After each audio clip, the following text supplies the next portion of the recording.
সকাল সকাল মেট্রোয় উঠছেন অফিস যাওয়ার জন্য, কিন্তু স্টেশনে পৌঁছেই যদি দেখেন মেট্রো আসছে নির্ধারিত সময়ের অনেক পরে, তাহলে কি করবেন? মঙ্গলবার সকাল থেকে এমন চরম ভোগান্তির মুখে পড়লেন কলকাতা মেট্রোর ব্লু লাইনের যাত্রীরা। যান্ত্রিক ত্রুটির কারণে ব্যাহত হলো মেট্রো পরিষেবা। দক্ষিণেশ্বর থেকে শহীদ ক্ষুদিরাম পর্যন্ত ব্লু লাইনের আপ এবং ডাউন দুই দিকেই কিন্তু মেট্রো চলছিল দেরিতে, আর তার জেরেই অফিস টাইমে একাধিক স্টেশনে বাড়তে থাকে যাত্রীদের ভিড়। সকাল থেকেই নির্ধারিত সময়ের বেশ খানিকটা দেরিতেই প্ল্যাটফর্মে ঢুকছিল মেট্রো, ফলে যাত্রীদের দীর্ঘক্ষণ কিন্তু অপেক্ষা করতে হচ্ছিল। শুধু প্ল্যাটফর্মেই নয়, মেট্রোর ভিতরেও ক্রমশ বাড়তে থাকে ভিড়। একজন যাত্রীর দাবি, সকাল 10:15 থেকে তিনি বরানগর স্টেশনে দাঁড়িয়েছিলেন। পার্ক স্ট্রিটগামী মেট্রো তাঁর সেখানে পৌঁছানোর কথা ছিল সকাল 10:22, কিন্তু সেই মেট্রো স্টেশনে ঢুকলো 10:36, অর্থাৎ নির্ধারিত সময়ের প্রায় 14 মিনিট পরে।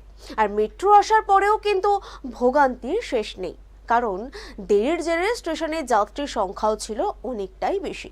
ফলে ঠাসা ভিড়ের মধ্যেই গন্তব্যে পৌঁছাতে আরও কিছু সমস্যায় পড়েন নিত্যযাত্রীরা। মেট্রো কর্তৃপক্ষের তরফে যান্ত্রিক ত্রুটির বিষয়টি বিভিন্ন স্টেশনে ঘোষণা করে যাত্রীদেরকে জানানো হচ্ছিল। একই সঙ্গে যাত্রীদের অসুবিধার জন্য দুঃখ প্রকাশও করেছে তারা।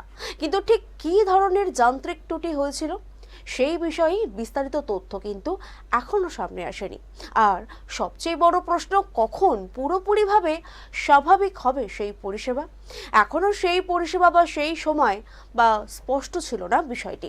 ফলে অফিসের ব্যস্ত সময়ের মেট্রোর এই বিভ্রাটের সমস্যায় পড়েন অসংখ্য অফিস যাত্রী বা সাধারণ যাত্রীও।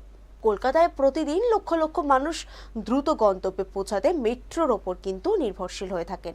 বিশেষ করে সকালবেলার অফিস টাইমে ব্লু লাইনের মতো গুরুত্বপূর্ণ রুটে সামান্য দেরি হলেও কিন্তু সমস্যার কারণ হয়ে দাঁড়াতে পারে, আর সেই সমস্যা আমরা সকলেই ফেস করে থাকি।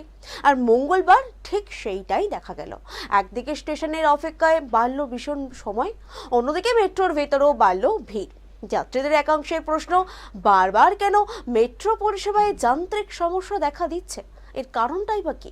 পরিষেবা সচল রাখার পাশাপাশি এই ধরনের সমস্যার দ্রুত সমাধানের আরও বেশি নজর দেওয়া প্রয়োজন কিনা, সেটাই নিয়ে এখন উঠছে একাধিক প্রশ্ন। তবে আপাতত মেট্রো কর্তৃপক্ষের তরফে যান্ত্রিক ত্রুটি সারানোর কাজ চলছিল এবং পরিষেবা স্বাভাবিক করার চেষ্টা চলছিল। তাই আপনি যদি আজ ব্লু লাইনে যাতায়াত করেন, তাহলে মেট্রোর আপডেট দেখে বেরোনোই ভালো, কারণ পরিষেবা স্বাভাবিক হলেও কিছুটা দেরির একটা প্রভাব কিন্তু ট্রেন চলাচলে থাকতেই পারে। তাই মেট্রো রিলেটেড খবর জানার জন্য বা আপডেট থাকার জন্য আপনাদের কিন্তু আমাদের পেজেই চোখ রাখতে হবে। মশা